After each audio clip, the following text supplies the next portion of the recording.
अरविंद केजरीवाल ने महिलाओं को फ्री मेट्रो राइड देने की बात की थी, तो केंद्र सरकार ने इस प्रस्ताव को नामंजूर कर दिया था। तो अब आपका क्या रोड प्लान है, जो आपने ये वादा किया है छात्रों से कि हम मेट्रो पास के लिए कंसेशन के लिए बात करेंगे, तो अब क्या लगता है आपको, जब आप अनुरोध लेके जाएंगे तो अरविंद केजरीवाल मानेंगे? देखिए, बात ये है कि जो भी मेट्रो में स्टेक होल्डर्स हैं, उन सभी स्टेक होल्डर्स के पास एबीवीपी जाएगी। एबीवीपी स्टूडेंट ऑर्गेनाइजेशन, आप उसको बीजेपी, कांग्रेस और आम आदमी पार्टी से मुझे लगता है देखना उचित नहीं है। विमेन मैनिफेस्टो अखिल भारतीय विद्यार्थी परिषद ने स्पेशली इंट्रोड्यूस किया था इस बार डूसू के इलेक्शन में। लेकिन अगर आपके विपक्षी की बात की जाए तो आपके विपक्षी के मैनिफेस्टो में एक पॉइंट बहुत हाईलाइटेड था कि वो मेंस्ट्रुअल अटेंडेंस लगाने वाले हैं, लेकिन वही पॉइंट आपके मैनिफेस्टो से मिसिंग था। मोदी जी सबके प्रधानमंत्री हैं, अरविंद केजरीवाल सबके मुख्यमंत्री हैं। सबके नहीं है, दिल्ली के मुख्यमंत्री। मतलब जो दिल्ली के लोग हैं उनके मुख्यमंत्री है। मेरा कहने का मतलब ये था जो है। देखिए, जो माहौल डूसू के चुनाव में, डीयू इलेक्शन छात्र संगठन का चुनाव, उसमें इतना भौकाल टाइप का चुनाव, इतना तो विधायकी और सांसदी में इतनी मारपीट नहीं होती जितनी आप लोगों ने कर ली। तो क्या यही वजह नहीं है कि लोग वोट डालने ही नहीं जाते कि भैया लाठी डंडा कौन खाए, हमें क्या फ़ायदा होगा इससे? एक उन्होंने वीडियो रिलीज की जिसमें स्कॉर्पियो थी ब्लैक कलर की। उन्होंने बोला कि स्कॉर्पियो तोड़ी गई।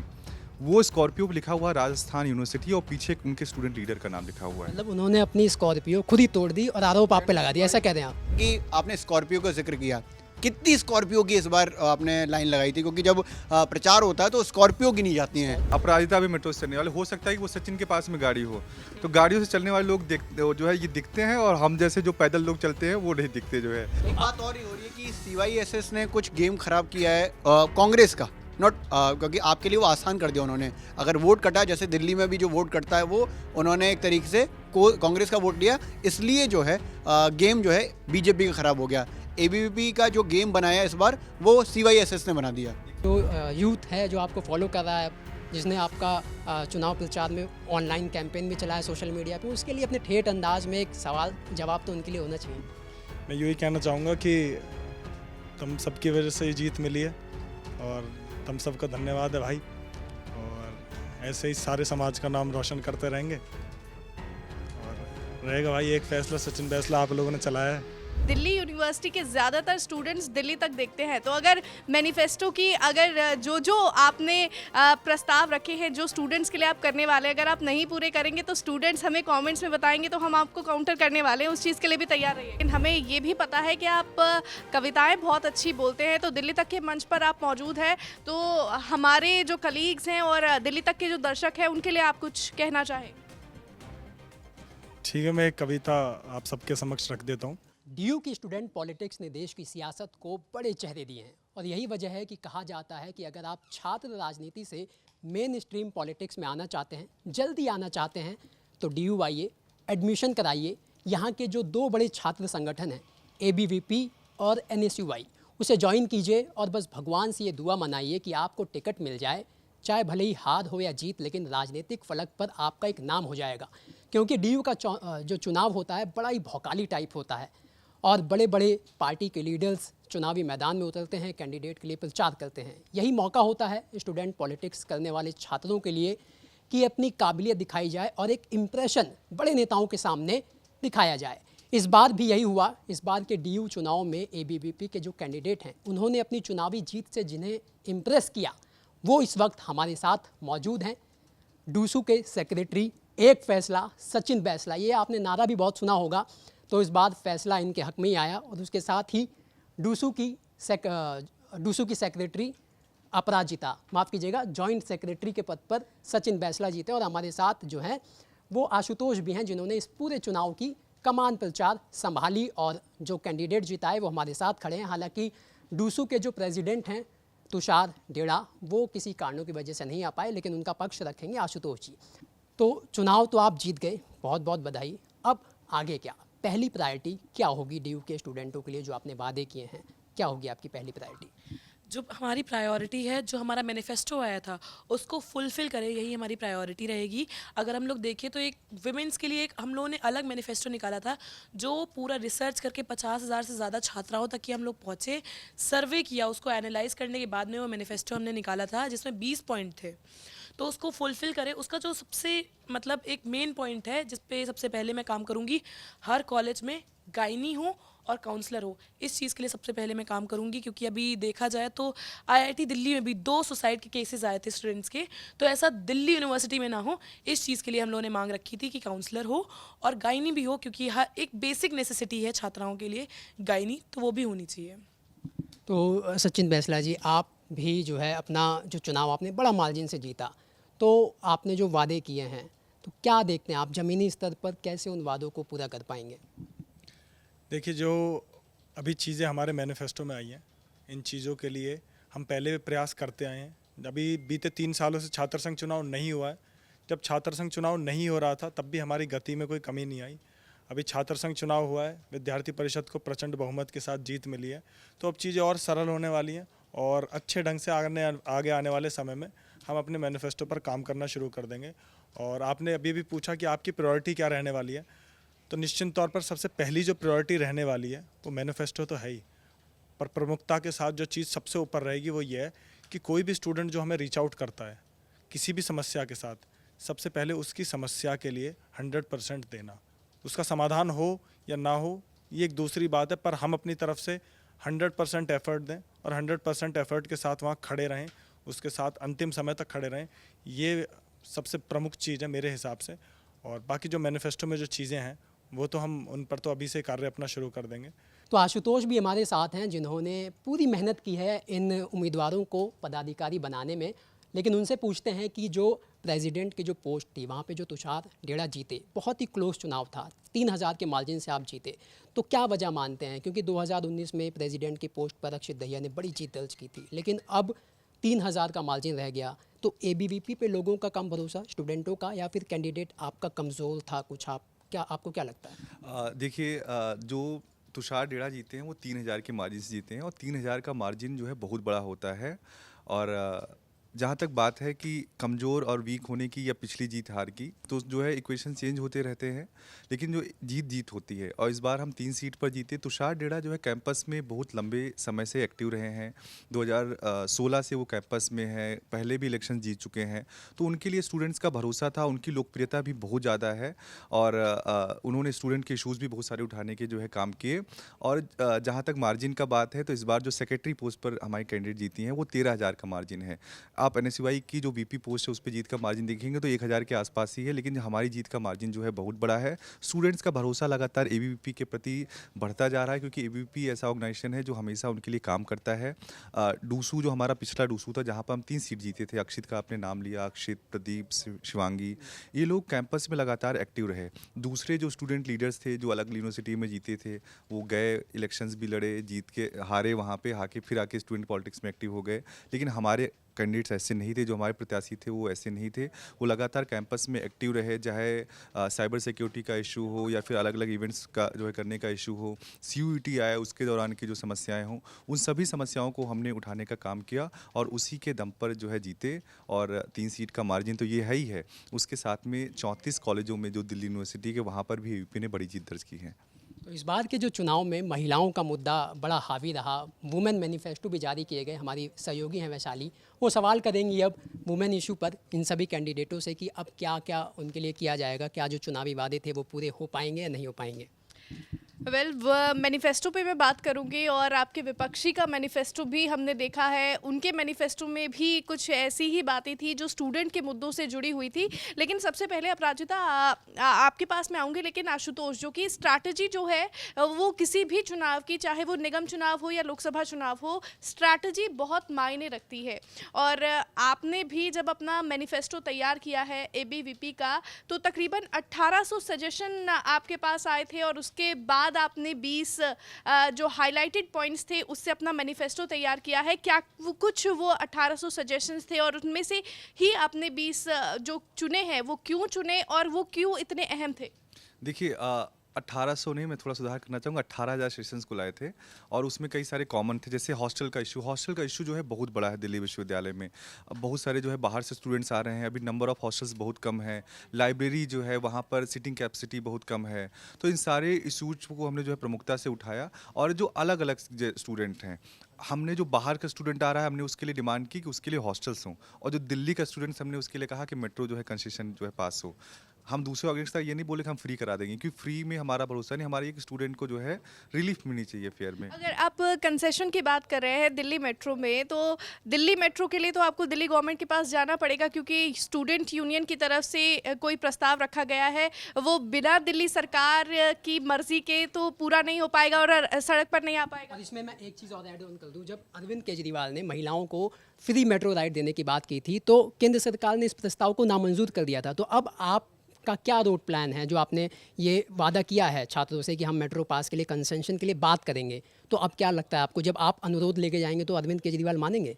देखिए, बात ये है कि जो भी मेट्रो में स्टेक होल्डर्स हैं, उन सभी स्टेक होल्डर्स के पास एबीवीपी जाएगी। एबीवीपी स्टूडेंट ऑर्गेनाइजेशन, आप उसको बीजेपी, कांग्रेस और आम आदमी पार्टी से मुझे लगता है देखना उचित नहीं है। मोदी जी सबके प्रधानमंत्री हैं, अरविंद केजरीवाल सबके मुख्यमंत्री हैं। सबके नहीं है, दिल्ली के मुख्यमंत्री हैं। मतलब जो दिल्ली के लोग हैं उनके मुख्यमंत्री है, मेरा कहने का मतलब ये था जो है। तो हम लोग उनके पास जाएंगे, उनको बताएंगे कि स्टूडेंट को इतने सारे इश्यूज हो रहे हैं। तो मुख्यमंत्री हैं दिल्ली के, तो जाहिर सी बात है, मुझे लगता है अगर हम अपनी बात अच्छे से रख पाएंगे तो मुझे भरोसा है कि वो हमारी बात जरूर सुनेंगे। और आपसे अभी थोड़ी देर पहले मेरी जब बात हुई तो आपने बस पास का जिक्र किया था, तो ट्रांसपोर्ट मिनिस्टर दिल्ली में कैलाश गहलोत हैं, उनसे आपकी क्या जिक्र था बातचीत का, और क्या वो ज़मीनी स्तर पर काम हुआ या नहीं? पहले हम गए थे उनके पास में, 18 में एबीवीपी ने डिमांड की थी कि जो यूनिवर्सिटी के बस स्टैंड्स हैं वो ठीक किया जाए और यू स्पेशल बसेस चलाई जाएं। तो यू स्पेशल बसेस के मुद्दे पर उन्होंने कहा कि हमारे पास अभी जो है बसों की संख्या कम है, जब बसों की संख्या बढ़ेगी तो हम आपके मुद्दे पर विचार करेंगे। और उनका पूरा मेरे पास वो डॉक्यूमेंट भी है जो उन्होंने ये लिखित में दिया है। कुछ बस स्टैंड जो आउटर दिल्ली में थे, तो एबीवीपी ने जो उनको डिमांड किया था कि आप जो बस स्टैंड हैं उनको थोड़ा ठीक करा दें, तो कुछ बस स्टैंड पर उन्होंने काम किया है वहाँ पर। जी बिल्कुल। और अपराजिता, अब मैं आपके पास आऊँगी। विमेन मैनिफेस्टो अखिल भारतीय विद्यार्थी परिषद ने स्पेशली इंट्रोड्यूस किया था इस बार डूसू के इलेक्शन में, लेकिन अगर आपके विपक्षी की बात की जाए तो आपके विपक्षी के मैनिफेस्टो में एक पॉइंट बहुत हाईलाइटेड था कि वो मेंस्ट्रुअल अटेंडेंस लगाने वाले हैं, लेकिन वही पॉइंट आपके मैनिफेस्टो से मिसिंग था। उस पर क्या कुछ कहना चाहिए?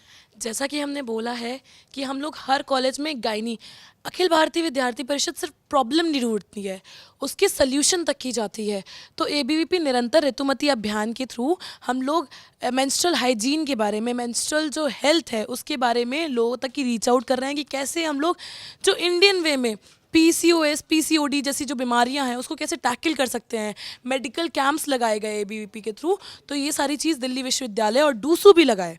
इस चीज़ की मांग एबीवीपी कर रहा है, हर कॉलेज में गायनी हो इस चीज़ की भी मांग एबीवीपी कर रहा है। जब बात आई थी सैनिटरी नैपकिन पे जो टैक्स पड़ रहा था उसके लिए भी प्रोटेस्ट किया था एबीवीपी ने कि वो ना पड़े, और अभी जो मेंस्ट्रुअल प्रोडक्ट्स हैं वो टैक्स फ्री करवाने के लिए भी एबीवीपी ने काम किया था। और जो हर कॉलेज में सैनिटरी नैपकिन वेंडिंग मशीन लगवाई गई है वो भी एबीवीपी लेड डूसू ने लगवाई थी। तो ऐसा निरंतर हम लोग काम कर रहे हैं, ऐसा नहीं है कि हम लोग काम नहीं कर रहे हैं। हम लोग सिर्फ बात नहीं करते, हम उसके लिए काम करते हैं, और जो प्रैक्टिकल चीज़ होती है सबसे पहले वो करते हैं। तो हम लोग ऐसे गायनी का मुद्दा जो हम लोगों ने लाया है, सबसे पहले उसी पे काम करना है कि कैसे हम लोग पीसीओडी, पीसीओएस या फिर जो भी ऐसी हेल्थ इश्यूज़ होती है उसको कैसे टैकल किया जाए, इस चीज़ के लिए बात कर रहे हैं, इसके सोल्यूशन के लिए बात कर रहे हैं। जी। और सचिन, दिल्ली यूनिवर्सिटी के 52 कॉलेजेस और डिपार्टमेंट ने वोटिंग की है, और एबीवीपी की जो स्ट्रैटेजी थी वो ये थी कि उन्होंने इन सभी कॉलेजेस को 7 हिस्सों में डिवाइड कर दिया था। तो जब कैंपेनिंग आप लोग कर रहे थे तो आप स्टूडेंट्स को कैसे एनकरेज कर रहे थे कि वो वोटिंग के लिए आए? क्योंकि हमने देखा है कि इस बार भी 42% ही वोटिंग हुई है, साल 2019 में 40% हुई थी, लेकिन वोटिंग परसेंटेज इतना कम क्यों रहता है दिल्ली यूनिवर्सिटी में? देखिए, इस बार वोटिंग परसेंटेज कम रहने का बहुत बड़ा कारण ये था कि बहुत सारे कॉलेजेस में अनअपोज इलेक्शंस हो गए। तो जब कॉलेज के अंदर का चुनाव नहीं होता है, क्योंकि कॉलेज के अंदर जब चुनाव होता है एक माहौल क्रिएट होता है, तो उसकी वजह से बहुत बड़ी मात्रा में छात्र मतदान के लिए आता है। अब ये जो 42% भी जो मतदान इस बार हुआ है, इसमें आपको बहुत बड़ा श्रेय विद्यार्थी परिषद को देना होगा, क्योंकि इसमें मैक्सिमम स्टूडेंट्स सिर्फ डूसू के लिए वोट डालने के लिए आए थे। तो आगे आने वाले समय में यूनिवर्सिटी को भी इस चीज़ के ऊपर थोड़ा ध्यान देना होगा, और जितने भी स्टूडेंट ऑर्गेनाइजेशन है, सिर्फ एबीवीपी नहीं, एनएसयूआई को भी साथ मिलाकर, अन्य स्टूडेंट ऑर्गेनाइजेशंस को साथ लेकर हमें प्रयास करना होगा कि हर महाविद्यालय, हर कॉलेज के अंदर एक अच्छा चुनाव हो। क्योंकि अगर हर कॉलेज के अंदर अच्छा चुनाव होगा तो निश्चिंत ही पूरी यूनिवर्सिटी के अंदर वोटिंग की जो परसेंटेज हो इंक्रीज़ होगी। जी बिल्कुल। और दिनेश है हमारे साथ। दिनेश, थोड़ा बैकग्राउंडर से बात मैं करेंगे। सवाल ये ले लेता हूँ कि आपने माहौल की बात की, माहौल इस बार का डूसू चुनाव में क्या था सबने देखा, लाठी चला, डंडा चला, गाड़ियाँ फोड़ी गईं। तो क्या आपको नहीं लगता कि ये जो माहौल डूसू के चुनाव में, डीयू इलेक्शन छात्र संगठन का चुनाव, उसमें इतना भौकाल टाइप का चुनाव, इतना तो विधायकी और सांसदी में इतनी मारपीट नहीं होती जितनी आप लोगों ने कर ली, तो क्या यही वजह नहीं है कि लोग वोट डालने ही नहीं जाते कि भैया लाठी डंडा कौन खाए, हमें क्या फ़ायदा होगा इससे? देखिए, आपने वीडियोस देखी होंगी, मारपीट हमने नहीं की, एनएसयूआई ने की। वो कहते हैं आपने की, यही तो होता है ना। आप यही होता है जो है। मैं अभी, अब मेरे पास कुछ वीडियोस हैं और उस वीडियोस में आप देखेंगे कि जो उनके कैंडिडेट्स थे, उनको लग रहा था कि जैसे वो लठैत लेके घूम रहे हैं तो वो लठैतों के दम पे उनको वोट मिल जाएगा। एनएसयूआई के कैंडिडेट्स के साथ में रामजस कॉलेज के बाहर एक वीडियो आई जहाँ पे वो आगे आगे चल रहे हैं और उनके पीछे लाठी लेके लोग चल रहे हैं, और सीसीटीवी फुटेज आया, वहाँ पर क्लियरली दिखा कि उनके कैंडिडेट के साथ में लाठी है और एक कोई हथियार नुमा चीज़ था रामजस के सीसीटीवी में। एबीवीपी जो उन्होंने वीडियो रिलीज़ की, हम ये कह रहे थे कि वो आउटसाइडर लेके आए हैं। दिल्ली यूनिवर्सिटी के भीतर जब चुनाव हो रहे हैं तो एनएसयूआई की ऐसी क्या आवश्यकता पड़ गई कि वो राजस्थान यूनिवर्सिटी से लोग बुला रहे हैं। एक उन्होंने वीडियो रिलीज़ की जिसमें स्कॉर्पियो थी ब्लैक कलर की, उन्होंने बोला कि स्कॉर्पियो तोड़ी गई, वो स्कॉर्पियो पर लिखा हुआ राजस्थान यूनिवर्सिटी और पीछे उनके स्टूडेंट लीडर का नाम लिखा हुआ है। मतलब उन्होंने अपनी स्कॉर्पियो खुद ही तोड़ दी और आरोप आप पे लगा दिया, ऐसा कह रहे हैं आप? एनएसयूआई अगर आप राजनीति जानते होंगे, आपको ये पता होगा कि वहाँ पे डिफरेंट फ्रैक्शंस थे। जिन लोगों को की टिकट कटी वो एनएसयूआई के साथ में नहीं थे, उनके अगेंस्ट में थे जो है। ये एनएसयूआई के डिफरेंट फ्रैक्शंस थे, उनके बीच में हुई है वो लड़ाई, ना कि एबीवीपी के बीच में जो है लड़ाई हुई। एबीवीपी ने बहुत शांतिप्रिय ढंग से चुनाव लड़ा और इसी कारण स्टूडेंट ने चुना। हम ये बात एनएसयूआई की हिंसा स्टूडेंट के बीच में लेके गए कि एनएसयूआई वॉयलेंस कर रही है, इसी कारण जो है उनको वोट नहीं पड़ा, एबीवीपी को वोट पड़ा। एबीवीपी कॉलेजेस में भी जीती और डूसू में भी जीती। चलिए, अब आपके अपने अपने दावे हैं। अविचल भाई हमारे साथ हैं, पुराने जो है जानकार हैं, एबीवीपी अच्छे से कवर किया है, स्टूडेंट पॉलिटिक्स भी ड्यू को, दिल्ली यूनिवर्सिटी में पढ़ा हुआ दिल्ली यूनिवर्सिटी के छात्र हैं, मेरा जो और शगल रहता है और कड़े सवाल आपके पास आने वाले हैं, इसीलिए तैयार रहिए अब आप। आशुतोष भाई का मैं सीनियर हूँ, लेकिन मैं कुछ एक चीज़ें जानना चाहता हूँ। जैसे कि आपने स्कॉर्पियो का जिक्र किया, कितनी स्कॉर्पियो की इस बार आपने लाइन लगाई थी? क्योंकि जब प्रचार होता है तो स्कॉर्पियो गिनी जाती हैं। फॉर्चूनर भी थी इस बार, तो बहुत लेविश गाड़ियाँ भी थी इस जिस बार। दिन जो चुनाव का प्रचार होता है उसमें स्कॉर्पियोज गिनी जाती हैं, क्या आप साहब 75 आ गई, इस बार कितनी आई थी? बात ये है कि स्कॉर्पियो ही, आपने बोला स्कॉर्पियो तो एनएसयूआई की थी। अब आपकी कौन सी गाड़ियाँ थी, आप बता दीजिए अपने। देखिए, मैं तो मेट्रो से चलने वाला आदमी हूँ जो है, अपराजिता भी मेट्रो से चलने वाले। हो सकता है कि वो सचिन के पास में गाड़ी हो, तो गाड़ियों से चलने वाले लोग जो है ये दिखते हैं, और हम जैसे जो पैदल लोग चलते हैं वो नहीं दिखते जो है। तो ये तो अपना जो है वो है। अगर मान लीजिए कोई स्टूडेंट्स गाड़ी से आ रहा है या फिर हमारे कोई फ्रेंड्स जो है गाड़ी से आ रहे हैं यूनिवर्सिटी, अगर वो एबीवीपी का बैनर लगा रहे हैं तो ये उसको नहीं देखा जाना चाहिए कि वो डूसू से कनेक्टेड है। अगर कोई, बहुत सारे स्टूडेंट जो ये गाड़ियों से आते हैं, बहुत सारे लोग पैदल आते हैं जो है। अपराजिता तो जो है जहाँ ये रहती है वहाँ से यूनिवर्सिटी तक पैदल ही जाती है, तो वो चीज़ भी देखा जाना चाहिए, ना कि केवल गाड़ियाँ देखनी जानी चाहिए। चुनाव में बिल्कुल सारी चीज़ें देखी जानी चाहिए। देखा ये भी जाना चाहिए कि 5,000 रुपये जो आपका खर्च का एक अलॉटमेंट है वो 60 लाख रुपए हो गया, 80 लाख रुपए हो गया चुनाव का खर्च। तो ये मतलब कहाँ से आता है इतना सारा पैसा खर्च करने के लिए? एक विधायक को भी इतना अलाउ नहीं है खर्च करना, और आपने 60 लाख रुपए 80 लाख रुपए ड्यू चुनाव में फूंक दिया। अब ये 60 लाख 80 लाख का डेटा कहाँ से आया मुझे नहीं पता। इस पे जो गाइडलाइंस हैं, गाइडलाइंस के अकॉर्डिंग आपने खर्च किया है। 5,000 रुपये की गाइडलाइन है खर्च करने की। गाइडलाइंस के अकॉर्डिंगली हम अपना जो है वहाँ पे फाइल करेंगे, और उसके भीतर ही जो हमारे कैंडिडेट्स हैं उन्होंने जो है पैसा खर्चा ये किया। तो बात हजम वाले होने वाली नहीं। 5,000 में आपने चुनाव लड़ा मेरे है। पास 60-80 लाख का डेटा का है, मैं तो इसी से अचंभित हो गया। आपको डेटा दे दूंगा, रिपोर्ट हुआ है डेटा। बोलना चाहूँगी,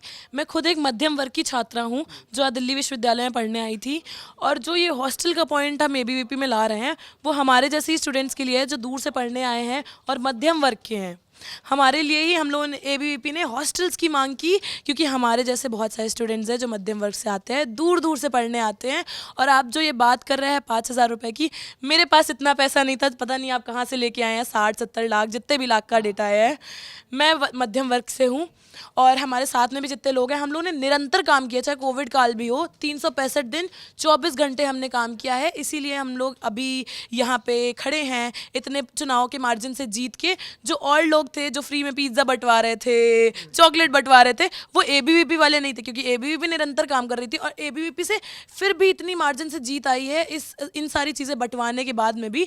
तो ये सिर्फ एबीवीपी की मेहनत है, और हमारे साथ जो कार्यकर्ता दिन रात लगे थे, ये चुनाव हमने नहीं जीता है, हमारे संगठन, हमारे कार्यकर्ताओं ने जीता है। हमारे सीनियर भी हैं। पूछा चाहूँगा कि अंबा सिनेमा इस बार भी बुक हुआ था कि इस बार रह गया था? बता पाएंगे आपको? वो कभी भी, हमने आज तक कभी बुक ही नहीं हुआ हमारे उससे। ये आपको हमेशा एनएसयूआई के उसमें मिलेगा, और हम तो कहते हैं छात्रों से कि जहाँ से जो मिले आप ले लीजिए, बस मतदान ठीक जगह करना चला जाए। आप तो सीनियर है ना, आप ज़्यादा बेहतर बता सकते हैं कि जो दावे किए जा रहे हैं या ये सब होता है, ये प्रैक्टिकल बात होती है ये सब। हाँ, ये होता है स्टूडेंट पॉलिटिक्स में, और केवल दिल्ली यूनिवर्सिटी में ही नहीं, और जगह जाएंगे तो अलग अलग तरीके से होता है, उसमें कोई अलग बात नहीं। आप जयपुर जाएंगे तो वहाँ अलग तरीके से। लेकिन इस बार मैं पूछना चाहूँगा कि डूसू इलेक्शन से पहले एक इंटरेस्टिंग घटनाक्रम होता है। राहुल गांधी जो हैं वो दिल्ली यूनिवर्सिटी आते हैं और उन्होंने स्टूडेंट से बात करी। उसी समय रजिस्ट्रार आ जाती हैं और हंगामा होता है। लेकिन उसके बाद जिस तरीके से भाई ने कहा, आशुतोष भाई कह रहे हैं कि अब जो है NSUI के साथ हम वेलकमिंग स्टेज में हैं और उनके साथ काम करेंगे। उस समय क्या स्थिति, क्या ABVP जो था वो विरोध में खड़ा था, या फिर उनका था कि हाँ आए हैं, अच्छे से अपना लंच कर रहे हैं, बातचीत कर रहे हैं, तो कोई दिक्कत नहीं है? राहुल गांधी का उस दिन का जो दौरा था, औचक निरीक्षण था, वो कैसा लगा आपको? और ABVP ने, ये भी मैं ऐड ऑन कर दूं, आपने यहाँ तक कह दिया कि राहुल गांधी आए और उनके साथ इतनी सिक्योरिटी थी, इतना खाना खाया कि स्टूडेंटों के लिए खाना ही नहीं बचा। ये ABVP ने जो है बिल्कुल नहीं कहा। मैं आपको वो आए चुनाव हितेश दैया ने हमारे ही लाइव में कहा है, मैं आपको क्लिपिंग दिखा दूंगा। उस हॉस्टल में वो रहते हैं, उसी हॉस्टल में PG मेंस में। हो सकता है कि अक्षित को उस दिन खाना ना मिला हो राहुल गांधी के आने की वजह से, इसलिए अक्षित जी नाराज हो गए हों। देखिए यूनिवर्सिटी क्या है, यूनिवर्सिटी में जो है सभी का स्वागत है, जो जिस हिसाब से जो गाइडलाइंस है उसके अकॉर्डिंगली आए जो है। लेकिन उनके आने से प्रभाव कुछ नहीं पड़ा, ये तो NSUI की हार से दिख गया जो है। हाँ, और जो परिवारवाद भ्रष्टाचार जिसके वो प्रतीक है राहुल गांधी जी, उसको स्टूडेंट ने जो है नकार दिया। मई में आए थे वो, उससे पहले मुखर्जी नगर भी गए, लेकिन उसका कोई इम्पैक्ट नहीं पड़ा। सचिन थोड़ा और बेहतर बता पाएंगे, क्योंकि सचिन जो है यूनिवर्सिटी में और एक्टिव रहे। तो मतलब क्या देखते हैं आपकी, क्योंकि देखिए मैं वही हाल जीत के जो मार्जिन का अगर हम डिफरेंस देखें तो वोट NSUI को भी मिला है। 20,000 से ज़्यादा वोट दोनों प्रेसिडेंट पोस्ट पर, वाइस प्रेसिडेंट पोस्ट पर, है ना। और इससे पहले 2019 में उनकी क्या हालत हुई हम सब जानते हैं। तो आप ये कैसे कह सकते हैं कि राहुल गांधी के आने से दिल्ली यूनिवर्सिटी के स्टूडेंटों में फ़र्क पड़ा या नहीं पड़ा? मार्जिन तो दोनों ही बहुत क्लोज था और वाइस प्रेसिडेंट की पोस्ट आपसे छिन भी गई। बहुत सारा जो गेम होता है वो समीकरण का होता है। अगर आप पिछली बार 2019 से अभी आप तुलना कर रहे हैं 2023 की, तो जो 2019 के अंदर NSUI के 2 प्रत्याशी थे, आप इस स्थिति को समझिए पहले कि इतनी बदतर हालत थी कि आप 4 प्रत्याशी पूरे नहीं कर पा रहे हैं। जो 2 प्रत्याशी थे वो रातों रात फ्लाइंग आते हैं और वो उस समय ऊपर की 2 पोस्टों पर लड़ते हैं। इस बार नीचे की तरफ जो प्रत्याशी थे वो इस तरह के आए, मतलब NSUI अपने 4 प्रत्याशी पूरे करने में असफल है। ये बात ठीक है कि इस बार अध्यक्ष उपाध्यक्ष पर जो उनके प्रत्याशी चुनाव में आए वो पहले से तैयारी कर रहे थे, और अगर आप पहले से तैयारी कर रहे हैं तो देखिए उसका इम्पैक्ट तो एक पड़ता ही है। लेकिन आप 19 से उसकी तुलना नहीं कर सकते, जैसा कि अभी मैंने कहा समीकरणों के आधार पर। आपने भी राहुल गांधी जी की चर्चा की, तो मैं आपको ये बात कह रहा हूँ कि अगर PG मेंस का अगर डाटा निकल जाए ना, वहाँ जितने छात्र रहते हैं शायद उनकी भी 10% वोट वहाँ नहीं पड़ी होगी NSUI की तरफ। तो राहुल गांधी के आने का क्या इम्पैक्ट पड़ा है तो मैं समझ नहीं पाया। लेकिन मैं तो PG मेंस हॉस्टल की बात कर रहा हूँ। नहीं आशुतोष भाई, जिस तरीके से राहुल गांधी इस समय स्टूडेंट्स से मिल रहे हैं, चाहे मुखर्जी नगर जा रहे हैं, इम्पैक्ट अलग की बात है, मैं वोटिंग की नहीं बात कर रहा हूँ। जैसे वो मिल रहे हैं, बात कर रहे हैं, इश्यूज को पूछ रहे हैं कि साहब बेरोजगारी है या पढ़ाई की क्या दिक्कतें हैं, उसको लेकर लगता नहीं कि हमें एक नेता को इस तरीके से भी देखना चाहिए कि वो हमारे बीच आ रहा है, कम से कम बात सुन रहा है। ओके, मतलब कि वो उसको कितना एम्पलीफाई कर सकता है वो अलग चीज़ है, लेकिन कम से कम सुन रहा है, ये इंपॉर्टेंट है कि नहीं है? जहाँ उनकी गवर्नमेंट है मैं वहाँ से बात शुरू करूँगा। राजस्थान में कांग्रेस गवर्नमेंट ने चुनाव बंद करवा दिए जो है। आप स्टूडेंट की एक्टिविज्म को जो है बर्दाश्त नहीं करना चाहते। छत्तीसगढ़ में जो है जो SC ST लोग हैं जो है वो नंगे होकर प्रदर्शन कर रहे हैं कांग्रेस की गवर्नमेंट के अंदर। अगर राहुल गांधी को स्टूडेंट की लीडरशिप पसंद होती तो आज राजस्थान के अंदर इलेक्शन हो रहे होते। करौली में एक जो है एक अनुसूचित जनजाति से आने वाली छात्रा की जो है हत्या हो जाती है। वीडियो देखते हैं हम लोग कि कुएं से जो है उसकी लाश निकाली जा रही है। उसके ऊपर कांग्रेस की लीडरशिप बोलती नहीं है। पूरे राजस्थान के अंदर जिस तरह से छात्र संघ चुनाव बंद करवाए गए, यूथ की लीडरशिप खत्म की जा रही है जो कांग्रेस रूल्ड स्टेट है, उससे जो राहुल गांधी की और कांग्रेस पार्टी की जो मेंटालिटी है वो क्लियर हो जाती है। मैं बस इतना ही कहना चाहूँगा। राजस्थान का, छत्तीसगढ़ का, 2 जगह का मैंने आपके सामने एग्जाम्पल रख दिया है। अगर वो दिल्ली यूनिवर्सिटी आ रहे हैं, माफ़ कीजिए, दिल्ली यूनिवर्सिटी आ रहे हैं या मुखर्जी नगर जा रहे हैं, तो ये ठीक है, मतलब बात कर सकता है कोई आदमी व्यक्ति आके? बिल्कुल, डेमोक्रेसी है। राहुल गांधी जी का भी स्वागत सबका, किसी ने विरोध नहीं किया। वहाँ पे आपने जो रजिस्ट्रार बोला, प्रॉक्टर गई, चूंकि वहाँ पे यूनिवर्सिटी की जानकारी नहीं थी उनको। जैसे मान लीजिए कि सिक्योरिटी का इशू था, कुछ उनको हो जाता, या वहाँ पे स्टूडेंट जो थे उनके अगर उनको असुविधा हो जाती। ऐसे मान लीजिए आपने हॉस्टल में खाना खाने में बताया, अब राहुल गांधी जी के साथ लोग आके खाना जो है खा गए तो वहाँ के स्टूडेंट भूखे रह गए। ये बात सच है, सिर्फ आपने आरोप ही लगाया? मतलब खाना तो अगर वो बता के आते थोड़ा और ज़्यादा खाना बन जाता, जो उस हॉस्टल के लोग थे वो भी खा लेते। ये तो मैं एक छोटी सी बात हो गई जो है। बाकी सबका वेलकम है। राहुल गांधी आए, कोई भी आए, एबीवीपी तो क्या है कि बातचीत तो होनी चाहिए ना। अगर बातचीत नहीं होगी तो लोकतंत्र में सबसे ज़्यादा वही ज़रूरी है। हम तो हमेशा बातचीत का स्वागत करते हैं। एक बात और ही हो रही है कि CYSS ने कुछ गेम खराब किया है कांग्रेस का, नॉट क्योंकि आपके लिए वो आसान कर दिया उन्होंने। अगर वोट कटा, जैसे दिल्ली में भी जो वोट कटता है वो उन्होंने एक तरीके से कांग्रेस का वोट लिया, इसलिए जो है गेम जो है बीजेपी का खराब हो गया। एबीवीपी का जो गेम बनाया इस बार वो CYSS ने बना दिया। देखिए, सीवाईएसएस ने तो जो है बैक से सपोर्ट कर दिया था एनएसयूआई को, और एसएफआई आयशा, जिसका इस बार नोटा से भी कम है, कहा यह जा रहा है कि जैसे पहले वो कैंपेन करते थे, उन्होंने कैंपेन नहीं किया ताकि एनएसयूआई को फायदा मिल सके, लेकिन उस चीज़ का फायदा हुआ नहीं। नोटा से भी छोटा लेफ्ट है जो है दिल्ली यूनिवर्सिटी के अंदर। और एक चीज़ जो सबसे ज़रूरी बात है, सचिन जी गए भी होंगे, अपराजिता जो है कैंपेन में पूरे ये लोग यूनिवर्सिटी में जो है घूमे हैं, तो उसका क्या सब जो चीज़ें इम्पैक्ट रही हैं इन सब का वो बता पाएंगे। लेकिन सीवाईएसएस जो है बैक से एनएसयूआई को सपोर्ट कर रही थी। इन लोगों का आपस में चल भी रहा था, कई अखबारों ने छापा कि इंडिया जो INDIA के तर्ज पे यहाँ पे भी गठबंधन होने वाला है, लेकिन इनकी पता नहीं क्यों नहीं बनी। और बनी वहाँ पे भली नहीं, लेकिन यहाँ CYSS पे तो सब चुनाव नहीं लड़ी ना उसके बाद। CYSS चुनाव नहीं लड़ी, लेकिन उन्होंने एक तरह से सपोर्ट कर दिया जो है उनको, एक तरह से सपोर्ट कर दिया। CYSS का कोई बेस भी नहीं है दिल्ली यूनिवर्सिटी के अंदर। पहले वो एक बार वो लड़ चुके हैं आयशा के साथ में मिलके, तो उनको बिल्कुल सपोर्ट नहीं मिला, जबकि वो आप विधानसभा में भले जीत रहे थे, लेकिन स्टूडेंट्स उनको सपोर्ट नहीं कर रहा। अपराजिता से ही जानते हैं, सबसे ज़्यादा मार्जिन से जीतने वाली कैंडिडेट हैं, पदाधिकारी हो गई हैं, तो क्या लगता है आपको कि जब आप तैयारी कर रही थी और जब आपको पता लगा कि CYSS चुनाव नहीं लड़ेगी, तो डायरेक्ट सी बात है कि वो NSUI को वोट शिफ्ट हो जाएगा, और जैसा आशुतोष ने बताया कि आयशा और SFI ने उस दमखम के साथ चुनाव नहीं लड़ा, तो क्या आप अपनी जीत को लेकर इतना आश्वस्त थी, या डर था कि ये सारे एक हो गए हैं और ABVP के लिए इस बार मुश्किल होगी? फिर कैसे आपने चुनाव को मैनेज किया और इतनी बड़ी जीत कैसे मतलब दर्ज की? ABVP के लिए मुश्किल तो नहीं था, क्योंकि हमने निरंतर काम किया है, चाहे कॉलेज खुले हों चाहे नहीं खुले हों, चाहे कॉलेज में इलेक्शन हो रहे हों चाहे ना हो रहे हों।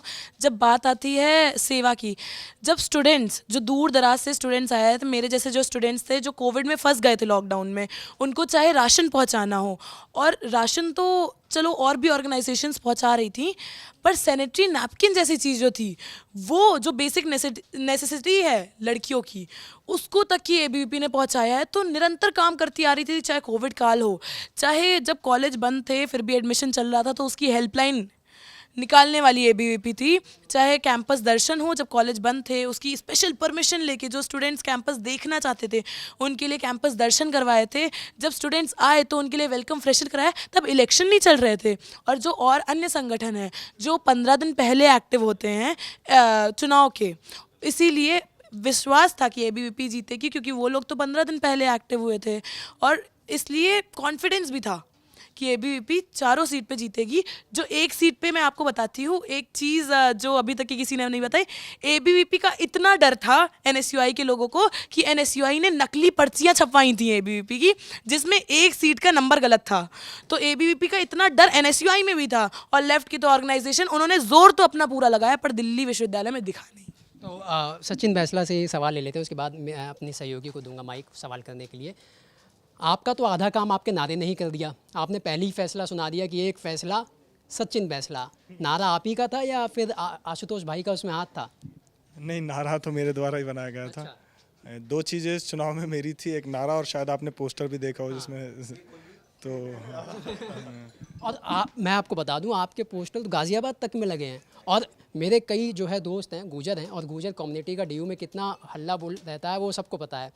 तो ये फ़ैन फॉलोइंग जो होती है ना, मेरे दोस्त 16-17 साल के हैं, उसके भाई हैं, उनने कहा कि यार सचिन बैसला भाई, तुषार डेड़ा भाई, वो अब आइकन बनते जा रहे हो आप गुजर जो कम्युनिटी है यूथ की। तो कैसे ये कैंपेनिंग होती है और कैसे फिर आपने इस नारे को पिरोया कि एक फैसला सचिन बैसला, और फिर ये हिट हो गया, अब सबकी ज़ुबान पर हो गया दिल्ली NCR में जितने गुजर समुदाय के लोग हैं और ख़ासकर युवा? देखिए, ये एक अच्छी बात है कि ये अपने उसी अंदाज में आप जवाब दे सकते हैं गुजरों वाली भाषा में, हमारे वो फैंस भी खुश हो जाएंगे। ये अब मैं इस पे क्या कहूँ, मैं अभी तो हाँ, वो रील भी बड़ी फेमस हुई। आप उसी अंदाज में ना कुछ स्पेशल होना चाहिए, दिल्ली तक पर आप आए हैं, आपके जो यूथ है जो आपको फॉलो कर रहा है, जिसने आपका चुनाव प्रचार में ऑनलाइन कैंपेन भी चलाया सोशल मीडिया पे, उसके लिए अपने ठेठ अंदाज में एक सवाल जवाब तो उनके लिए होना चाहिए। मैं यही कहना चाहूँगा कि तुम सबकी वजह से ये जीत मिली है, और तुम सबका धन्यवाद है भाई, और ऐसे ही सारे समाज का नाम रोशन करते रहेंगे।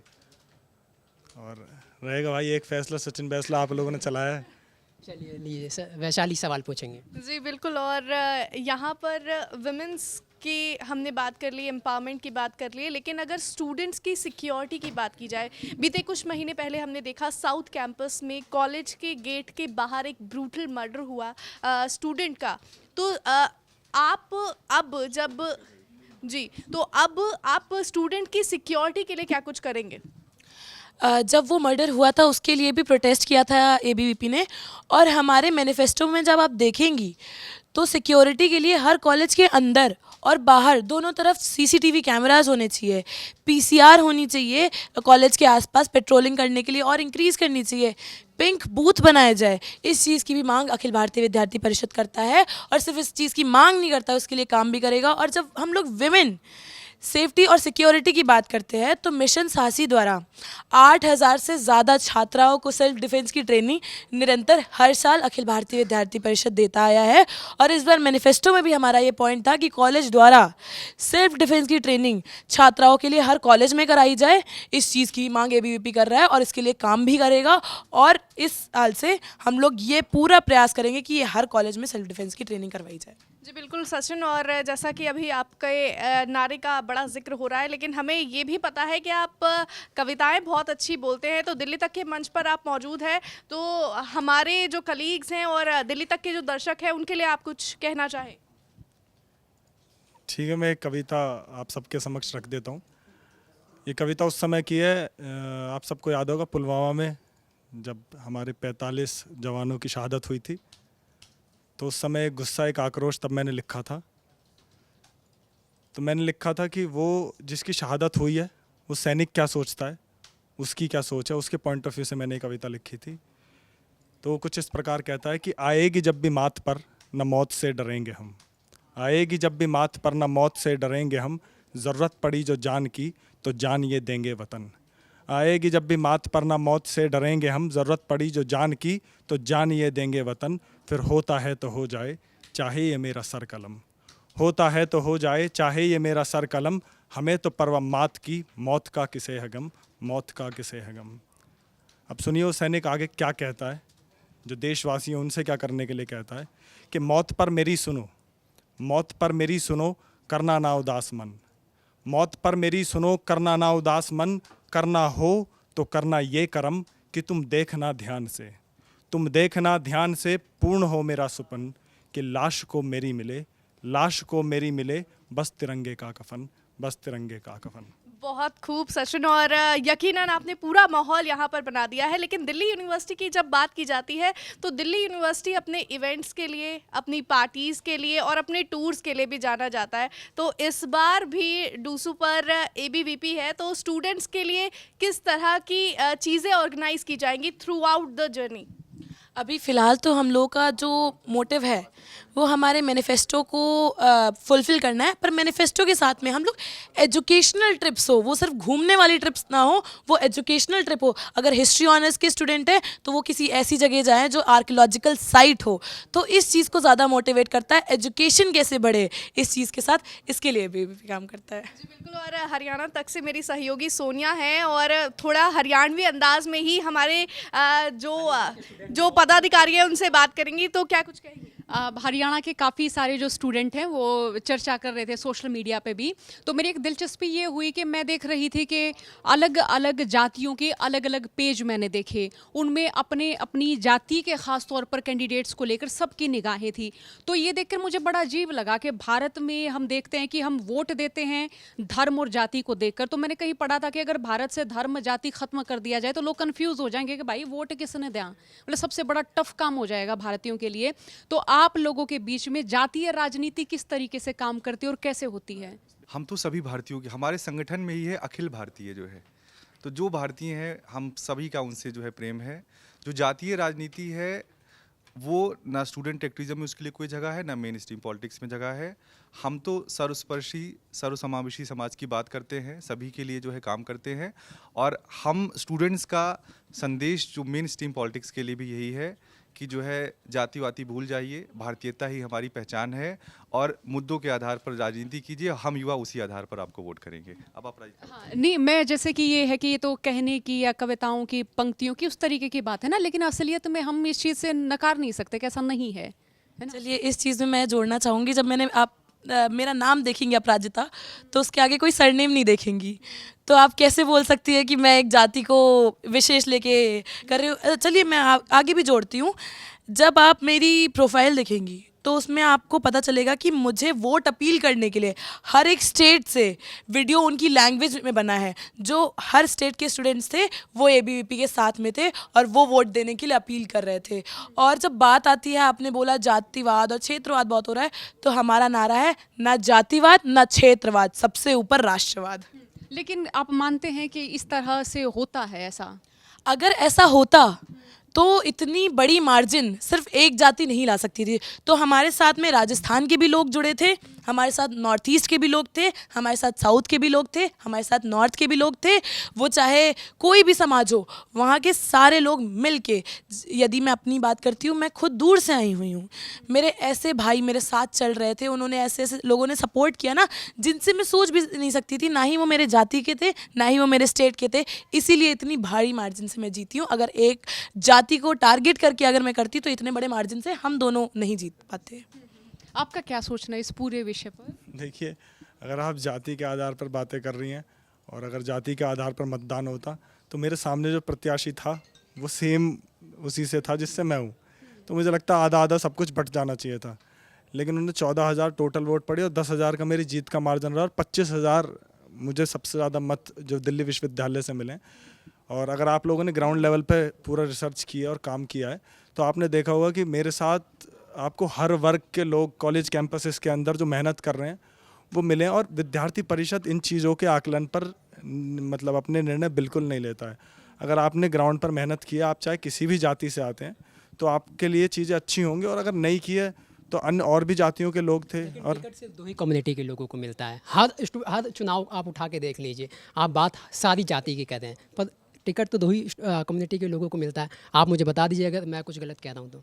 आप गलत कह रहे हैं। दो कम्युनिटी आप बात करें, कम्युनिटी अपराजिता ने बताया ना, अपराजिता की कम्युनिटी ये किसको पता है जो है। आप मुझे बता दीजिए पिछले 10 इलेक्शन में प्रेसिडेंट का टिकट किसे किसे मिला? देखिए, हम तो जाति पूछ के बात ही नहीं करते हैं जो है। जो हमारे अगर सचिन 8 साल से काम कर रहे हैं कैंपस में, स्टूडेंट के बीच में पॉपुलर है जो है, तो अगर वो 8 साल नहीं देखा जा रहा, उनकी कास्ट देखी जा रही है, तो ये तो जो है गलत बात है। हम तो जो कैंपस में काम करता है कार्यकर्ता, उसको वोट करते हैं जो है। और हम अपने ऑर्गेनाइजेशन में जो है ये किसी की जाति किसी के धर्म जो है नहीं पूछते हैं।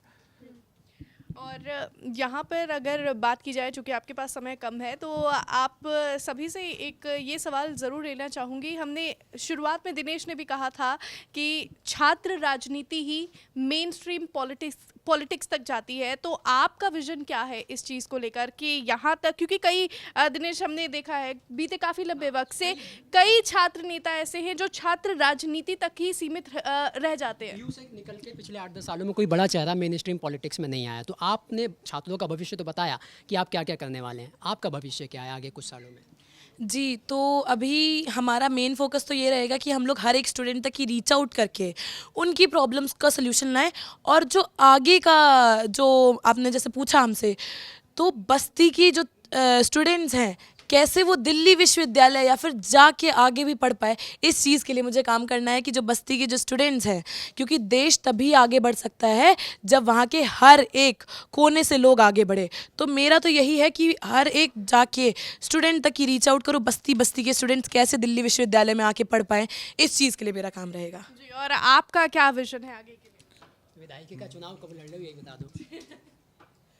देखिए, जिस संगठन से हम जुड़े हैं, यहाँ चीज़ें ऑर्गेनाइजेशन के बेस पर चलती हैं। आपको इस चीज़ पहले समझनी होगी कि यहाँ हमारे लिए सब कुछ संगठन तय करता है। अगर आज हमें चुनाव लड़ने का मौका मिला तो संगठन ने तय किया है। अन्य संगठनों में ये अंतर है कि वहाँ परिवारवादी राजनीति चलती है। वहाँ खुलकर आप देखेंगे NSCI के पोस्टर पर खुलकर राहुल गांधी का फ़ोटो लगा हुआ है। हमारे यहाँ किसी ना भाजपा से आपको कोई ऐसा लिंक मिलेगा, ना किसी से ऐसा लिंक मिलेगा। तो भी संगठन जो आगे के लिए हमारे लिए तय कर देगा, उसी हिसाब से चीज़ें चलेंगी। और अगर संगठन कहेगा कि आपको विधायकी लड़नी है तो विधायकी लड़ेंगे, बिल्कुल ठोक के लड़ेंगे जैसे अभी लड़े हैं। अगर संगठन तय कर देगा कि आपको संगठन के अंदर के लिए काम करना है, संगठन को अंदर जो आंतरिक मजबूती है वो देनी है, तो फिर उसके लिए आगे कार्यरत रहेंगे। तो बहुत बहुत शुक्रिया आप सभी का हमारे साथ दिल्ली तक के मंच पर जुड़ने के लिए। वैसे यहाँ पर हम आपको ये भी बता दें कि दिल्ली यूनिवर्सिटी के ज़्यादातर स्टूडेंट्स दिल्ली तक देखते हैं, तो अगर मैनिफेस्टो की अगर जो आपने प्रस्ताव रखे हैं, जो स्टूडेंट्स के लिए आप करने वाले हैं, अगर आप नहीं पूरे करेंगे तो स्टूडेंट्स हमें कॉमेंट्स में बताएंगे तो हम आपको काउंटर करने वाले हैं, उस चीज़ के लिए भी तैयार रहिएगा। जी, सिर्फ और सिर्फ कमेंट बॉक्स में आके अपनी ये सारी चीज़ें शिकायतें लेके मत आइएगा। जो डूसू का ऑफिस है हमारा, वहाँ पे भी आप वहाँ पे बैठिएगा जब तक कि आपकी चीज़ें रिजॉल्व ना हो। जी बिल्कुल, बहुत बहुत धन्यवाद आपका। और इसी के साथ हमारे इस खास एपिसोड में बस इतना ही, लेकिन आपका इस इंटरैक्टिव सेशन पर क्या कुछ कहना है कमेंट्स में ज़रूर बताएं। और अगर आपके भी इन दोनों पदाधिकारियों से दिल्ली यूनिवर्सिटी के कुछ भी सवाल है कमेंट्स में ज़रूर लिखिएगा, क्योंकि हम एक बार फिर से इनको यहाँ पर बुलाएंगे और इनसे वो सभी सवालों के जवाब लेंगे। मुझे और दिनेश को दीजिए इजाज़त, नमस्कार।